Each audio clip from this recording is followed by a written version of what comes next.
Olá, sejam bem-vindos à nossa aula. Essa aula é uma aula muito especial, uma aula específica para profissionais da saúde, principalmente fisioterapeutas que querem trabalhar de uma forma mais integrativa e ter uma visão mais aberta do paciente, não só tratar exclusivo o problema dele. Então, você pode ampliar o seu atendimento, você pode conseguir trazer mais pacientes para vocês, para ganhar mais confiança no atendimento, para que seus pacientes consigam te valorizar cada vez mais. E é por isso que eu estou aqui, é por isso que eu estou querendo mostrar o quanto a faculdade é deficitária nessa parte e o quanto é importante a gente poder passar essas informações para quem é recém-formado e para quem também já tem alguns anos aí, mas não teve essa amplitude, não conseguiu ainda abrir e crescer, e é por isso que eu estou aqui. Vamos lá? Então, o tema de hoje é fotobiomodulação na esteatose hepática, na gordura do fígado. E vocês vão ver o que o fisioterapeuta pode trabalhar e pode ajudar nessa parte, tá bom? Bora lá. Então, vamos falar um pouquinho sobre a esteatose, né? Vamos falar sobre a esteatose hepática. Ela é dividida em dois tipos: ela alcoólica e não alcoólica. E nós vamos falar sobre a não alcoólica, tá? Então, mostrando aqui, aqui vocês já podem ver o que praticamente quer dizer uma esteatose hepática, né? Ou seja, uma gordura, um excesso de gordura, uma síndrome metabólica. Então, nós vamos falar tudo sobre isso. Então, vamos lá. Então, mostra que a esteatose ela vem se tornando, né, uma doença do fígado, né, cada vez mais conhecida. Por quê? Porque nós cada vez estamos engordando mais, cada vez ficando mais obesos. Isso as estatísticas mostram. Então, isso também mostra muito nos nossos exames. Então, o exame de ultrassonografia de abdômen, o exame de imagem, pode mostrar isso daí. Muitos cientistas, vamos dizer assim, muitos médicos falam que cada vez nós temos mais gordura no fígado porque os ultrassons cada vez vão ficando mais fortes, mais potentes, né? Mas eu não vejo por esse lado. Eu vejo que isso é uma evolução da tecnologia e faz parte, graças a Deus. E também a nossa alimentação, que dos dia 30, 40, 50 anos atrás vem piorando cada vez mais. Nós cada vez nos alimentamos de produtos mais industrializados, cada vez nós nos alimentamos de produtos mais menos descascáveis, né, menos naturais também, né? Então, a esteatose hepática é classificada em dois grupos: a excesso de álcool, como eu tinha falado, né? E também a que é relacionada à parte gordurosa, a parte hepatite gordurosa não alcoólica. Então, a não alcoólica são alterações gordurosas não associadas ao álcool, como eu falei, e ela pode permanecer estável por muitos anos e até mesmo regredir, porque o nosso fígado tem essa possibilidade, nosso corpo consegue ir eliminando e retirando essa gordura e fazer com que o nosso fígado volte a ter uma forma adequada, uma forma melhor, sem essa gordura, sem essa capa de gordura. Só que isso pode evoluir e pode transformar numa hepatite, numa cirrose hepática, e aí a coisa começa a ficar mais complicada, né? Então, vamos. Aqui vocês podem ver um fígado normal e um fígado com excesso de gordura, né? Olha como ele fica, todo deformado, e essa camada não fica uma camada, uma cor bonita, né? Então, os fatores de risco. Quais são esses fatores de risco, né? Então, gordura abdominal. Então, pessoas, homens com uma cintura maior de 102 centímetros e mulheres maior de 88 já têm uma predisposição. Baixos níveis de HDL, que é o colesterol bom. Então, homens com abaixo de 40 e mulheres abaixo de 50, isso daí também é complicado. Triglicérides, né, que é a gordura, aumenta. Acima de 150 também indica que temos alterações e tem uma predisposição maior a ter essa gordura no fígado, né? E pressão arterial, né? todo obeso, toda pessoa que tem um excesso de gordura, ela também já tem uma pressão um pouquinho mais alterada. Então, acima de 14 por 9 milímetros de mercúrio, ou pessoas que já tomam hipertensivos, né? E a glicemia, claro, que é a glicose no sangue, também influencia, né? Mas nós vamos ver que não é só a glicemia, mas glicemias acima de 110 também é um fator para vocês ficarem de olho, tá? Então, por que eu estou falando isso, né? Por que é importante? Porque nós precisamos aprender, o fisioterapeuta precisa aprender a avaliar esses exames, a entender o que isso daí está gerando, né? E é isso que eu quero que vocês tenham uma visão maior, não só para fisioterapeutas, né? Eu sou fisioterapeuta, então eu falo diretamente, mas qualquer outra área da saúde é importante ter uma visão integral, uma visão bem aberta, não somente daquele problema, né? Então aqui a doença, né, é relacionada à síndrome metabólica, que é a obesidade, a diabetes e a dislipidemia, alteração da parte lipídica. E isso gera uma resistência à insulina, ou seja, o seu corpo fica resistente à insulina produzida pelo pâncreas e isso acaba gerando mais gordura no seu fígado, né? E como saber se meu paciente está com essa resistência de insulina? Então, nós podemos também aprender a avaliar isso daí. Então, não esqueça, peça exames para os seus pacientes, né? Se você precisa, eu sei como que é a parte dos convênios, mas é importante que vocês tenham parcerias com médicos que possam ajudar você a solicitar e que pensem da mesma forma que vocês, né? Isso é muito interessante. Então, a insulina, o ideal é abaixo de 6, mas no máximo ela tem que estar 11. Acima de 11 já é indicador de resistência, mas não é só esse, tem outras coisas. Então, a glicemia, o ideal, né, é de 75 a 90. O Roma-IR tem que estar abaixo de 1. Como que é calculado o Roma-IR? Você pega a sua insulina, né, a insulina do paciente, multiplica pela glicemia, e divide por 405. Muitos laboratórios já, quando você solicita a glicemia e insulina, ele já calcula o Roma-IR e já passa para você. A hemoglobina glicada é muito importante, tem que ser abaixo de 5,4, perdão. E a curva glicêmica, que é a ingestão de glicose, normalmente 75 miligramas, para que você gere um pico de glicemia e veja a insulina trabalhando para que ela abaixe. E aí você vai calculando nesse período de 1 hora, 2 horas, após a ingestão da glicose.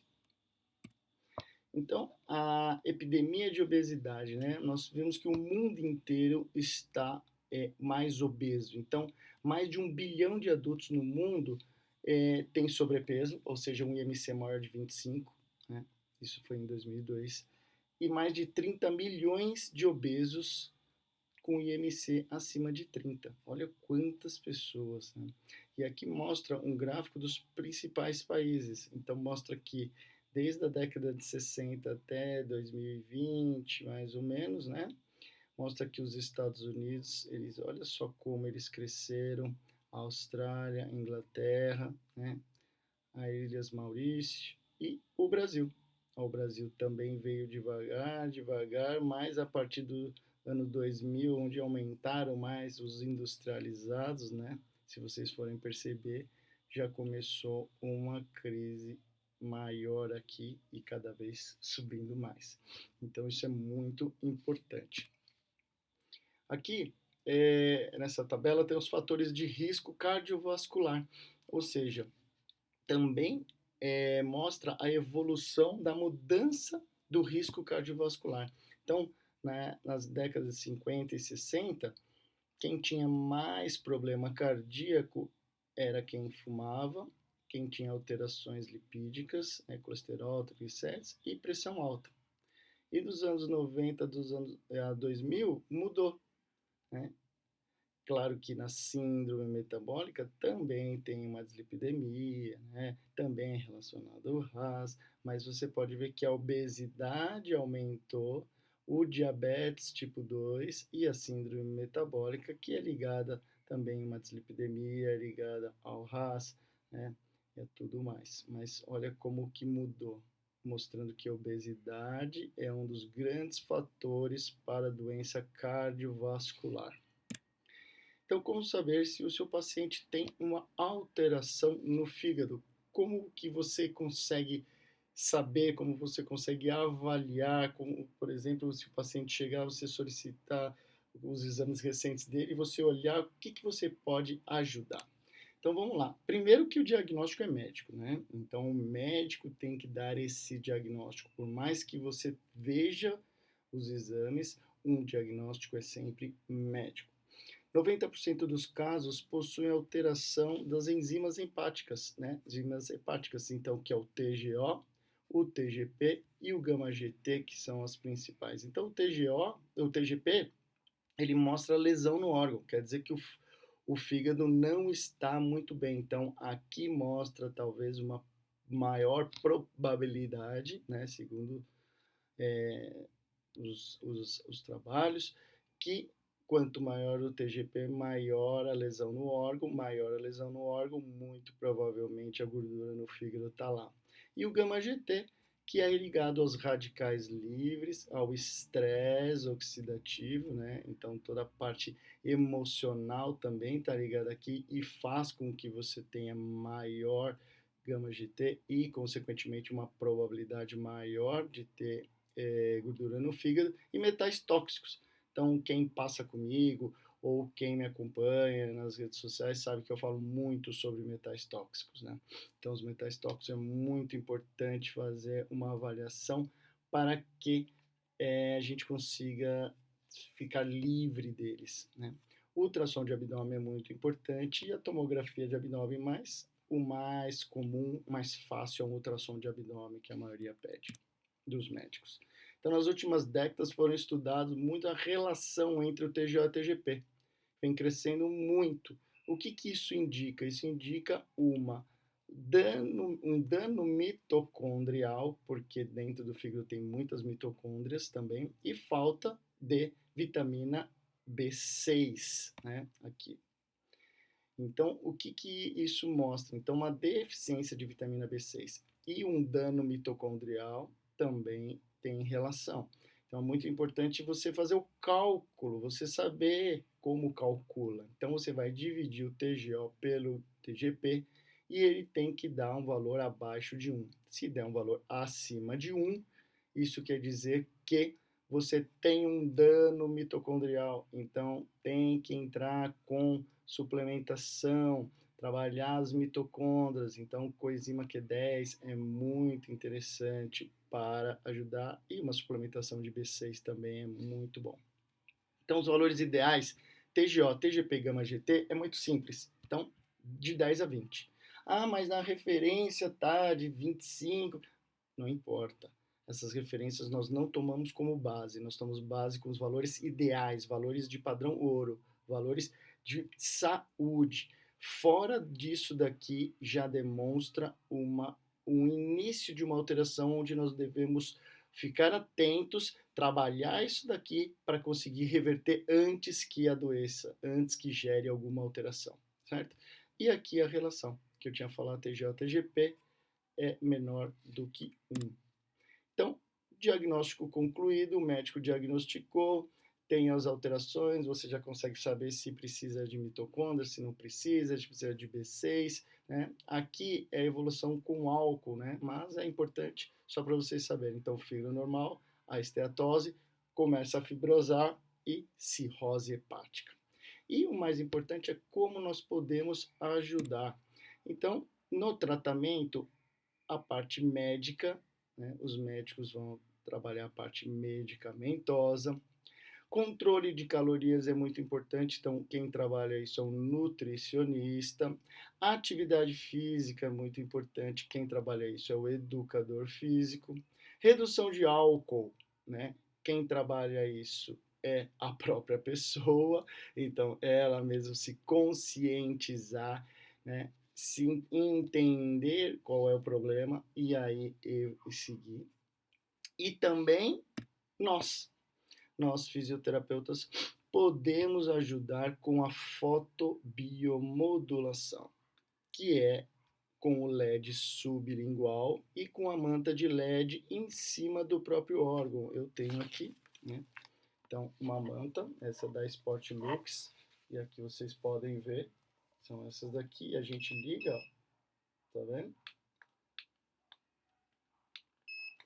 Essa daqui tem mais de 200 LEDs que nós colocamos em cima do nosso órgão, que é essa daqui, e eu tenho essa daqui que é o sublingual. Tá vendo? Vou colocar aqui para vocês verem. Esse daqui com 2 LEDs e desse lado um LED, você coloca embaixo da língua. E aí ela vai, vou colocar aqui para vocês verem, vai ligar aqui desse lado, ó. Tá vendo? E aí esses dois aparelhos, eles vão ajudar, e nós vamos ver artigos que mostram isso daí, né? Então, o que é uma terapia de fotobiomodulação? Então, o laser provou ser uma excelente ferramenta terapêutica, possuindo a capacidade bioestimulatória, que faz parte da terapia moderna de fotobiomodulação, que é conhecida como laser terapia ou LED de baixa frequência, né? Então, a fotobiomodulação, ela tem uma bom resultado na inflamação, redução de edema, né? Modulação do processo inflamatório, parte dolorosa, né? E também a biomodulação celular e tecidual. Então, a gente pode usar o LED ou o laser para cicatrização de pele. Então, pacientes que têm cicatriz, operaram o joelho, enfim, a gente pode estar usando. Pacientes com lesão muscular, a gente pode usar a fotobiomodulação. Paciente com dores musculares, a gente pode usar. Acelerar a cicatrização óssea também podemos usar, e também podemos usar na parte de fígado, né? Então, aqui falar mais um pouquinho sobre a fotobiomodulação, né? Que ela ressalta que o laser terapêutico atua como um importante agente antiálgico, como eu falei, relacionado às dores, redução de edema, né? Muito eficaz no estresse oxidativo também. Então, ele ajuda a reduzir o estresse oxidativo. Nós temos outras formas para também trabalhar o estresse oxidativo, meditação, atividade física, suplementação, mas a modulação também ajuda. E regeneração celular e tecidual, ou seja, então você coloca em cima do fígado e aí o fígado vai receber aquela carga de LED e vai trabalhar a inflamação, vai trabalhar toda essa parte da lesão e vai diminuir a gordura, certo? Aqui é um artigo que mostra, né, que a fotobiomodulação reduz a lipogênese hepática e aumenta a sensibilidade de insulina, ou seja, aumentando a sensibilidade de insulina, você consegue reduzir a gordura do fígado. Então, esse daqui é um teste que foi feito durante 8 semanas com camundongos, utilizando a onda, né, o comprimento de onda 635 nanômetros, tá? Uma energia de 8 joules, e melhorou o ganho do peso dos camundongos que foram induzidos a uma alimentação, uma dieta de alta gordura, né?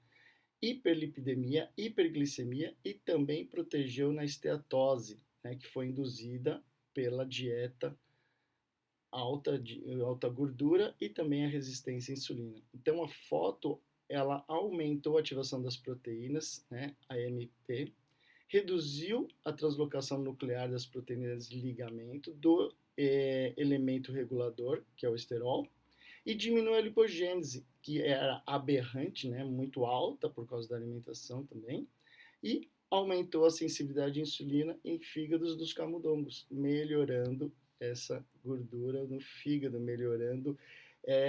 evitando, na verdade, dos camundongos ficar com a gordura no fígado. Esse outro artigo aqui é de 2011, aquele artigo lá era de 2020. Esse artigo de 2011 mostra que a influência de radiação laser de baixa intensidade na função do epitélio vascular e no sistema de citocinas em pacientes com hepatite. Então, isso já influencia no endotélio vascular e na parte de citocinas em pacientes que têm uma alteração com hepatite viral crônica. Então, esse estudo foi realizado com 120 pacientes, dividido em 3 grupos: medicamentosa, 45 com medicamentosa com laser intravascular, que na verdade é aquele laser que você coloca aqui na radial, então mais conhecido como ELIB, e o transcutâneo, né, aquele que você coloca por cima. E a medição dos níveis sanguíneos das citocinas, né, da imunoenzimática, revelou a diminuição das interleucinas, interleucina 1, interleucina 6 e o TNF-alfa, né, nos pacientes tratados com laser em comparação aos não tratados. Então, todas essas interleucinas que geram a parte inflamatória, elas reduziram em comparação aos não tratados com laser. Observou também uma melhora na atividade funcional do endotélio vascular e os níveis de óxido nítrico, com terapias de laser, sendo que no grupo que recebeu somente a terapia medicamentosa, essas alterações não foram encontradas, concluindo que a associação de laser com a medicamentosa apresentou um efeito muito benéfico na parte das citocinas e no estresse oxidativo, que gera também uma alteração da parte de gordura no fígado. E esse daqui é um estudo brasileiro de doutorado em medicina e é muito legal porque o Brasil é um dos países que mais estuda essa parte de fotobiomodulação. E aí foi tratado, então, com uma terapia de fotobiomodulação em doença hepática gordurosa não alcoólica, certo? Então, era um N pequeno, né? 69, mas mesmo assim nós tiveram algumas baixas, né? Alguns precisaram ser excluídos, esse daqui porque estava com hepatite A. No final ficaram 16 pacientes para cada lado, com a fotobio e o placebo. Então, o que eles usaram? Eles usaram o LED sublingual, que é esse LED aqui que vocês podem ver na foto. A posição tá aí para vocês verem como que fica, né? Passando aqui pela artéria. Isso é importante. Por que passando pela artéria? Por que eles escolheram sublingual? Porque na pele você tem muitas barreiras e aqui ela é já direto na artéria. Então, você consegue estimular, jogar essa luz na artéria do paciente e aí você já consegue fazer o efeito, porque ela vai circular no sangue, tá? Então, 2 grupos de 16 pacientes, placebo, que usaram laser point, aquele laser utilizado para dar aula mesmo, né, por 7 minutos, e a fotobio nos 3 pontos, que são esses daqui, 2 aqui, 2 aqui e 1 aqui, certo? Por 7 minutos, uma vez por semana, e receberam também um aconselhamento nutricional. Então, eles fizeram o tratamento em torno aqui de 14 semanas, e aqui, 16 semanas, perdão, e aí aqui nesse período, nessas 4 semanas, foram onde foram feitos os exames bioquímicos e ultrassonografia. Então, aqui mostra o IMC, né, dos 2 grupos. Então, o placebo tinha em torno de 30 e o fotobio tinha em torno de 29, né, isso na média, né, no máximo 34 na foto e no placebo 35.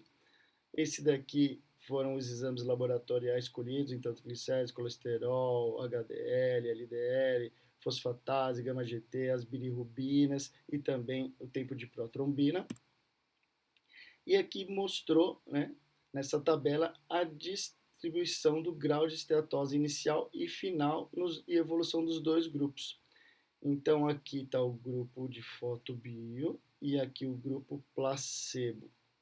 Então, fotobio tinham 15 com grau 2 e 1 com grau 3. No placebo tinham 14 com grau 2 e 2 com grau 3 de esteatose. Grau 3 é o máximo, depois já vira cirrose. Tá?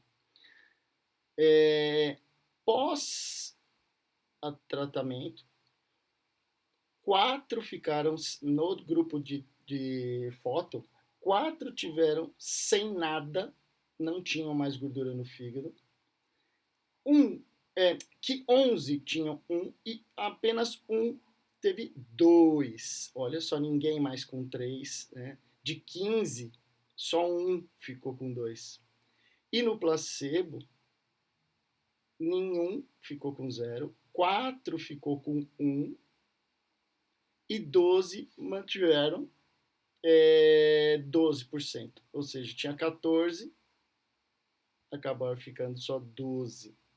E aqui ficou com 1 só. Dá uma olhada. Então, mostra muita a diferença. Então, aqui mostra nessa tabela também a manutenção. 1 manteve e 15 melhoraram de 16. Ou seja, 93% em comparação a 37% do placebo. Então, a diferença muito gritante que mostrou. Aqui mostra em gráfico, né? Então, a manutenção de esteatose 6, 93 melhoraram. Aqui, a manutenção ficou em 62 e só 37 melhoraram, certo? Então, eu queria falar exatamente isso para vocês, mostrar que é muito importante profissionais terem essa visão mais aberta, mais ampla, né? E aí eu fiz algumas anotações muito importantes aqui para vocês. Então, primeiro, para a esteatose, médico é muito importante para a parte medicamentosa, dieta muito importante, nutricionista, atividade física, educador físico e a fotobiomodulação, nós podemos participar disso, melhorar o nosso paciente, então é muito interessante. Sobre vitaminas, é bem importante a gente suplementar, e quem souber, óbvio, em relação a isso, mas a vitamina B3 é muito legal, a B6, a B9, B12, zinco, vitamina C, que é um antioxidante muito importante, então é excelente trabalhar a parte de antioxidação, o ômega e a coenzima se tiver alterações relacionadas à parte de TGO, TGP. E em relação à ortomolecular, eles mostram aqui, eu tenho um livro que fala, em resumo, e é para fechar com chave de ouro. Esteatose, tratamento, dietas e antioxidantes. Né? Então, suplementação, antioxidante e a dieta, redução de gordura. Esteatohepatite, ou seja, que já está num grau mais alto, dieta, antioxidante e um suplemento chamado silimarina. E a esteatonecrose, ou seja, quando já está necrosando, é dieta, antioxidante, silimarina e os moduladores para trabalhar a inflamação. Então, desde a parte mais grave, já mostra moduladores de inflamação. E a fotobiomodulação é o quê? Modula a inflamação. Então, desde a mais grave até a mais leve, você pode fazer, e quanto mais leve, mais rápido, o efeito é muito melhor. Então, é muito importante isso daí. Certo? Espero que vocês tenham gostado dessa aula e me sigam no canal, aperte o botãozinho aí de curtir, compartilhem com os amigos, com os fisioterapeutas, quem não é também. Pode me seguir no Instagram, é fer.nando.tng, no YouTube é Ser Humanologista e até a próxima. Tchau, tchau.